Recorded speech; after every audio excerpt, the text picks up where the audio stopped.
Channel রূপালী drama like দিন, share করুন, subscribe করুন। তাই সাধক বলছে, বৃথা যাবে নামাজ রোজা, জাহান্নামের রাস্তা সোজা।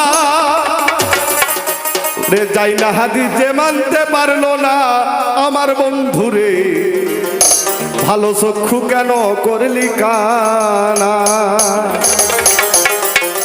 জানার পরে যে মানে না, এর সাইতে আর খারাপ জগতে হয় না। বৃথা যাবে নামাজ রোজা, জাহান্নামের রাস্তা সোজা।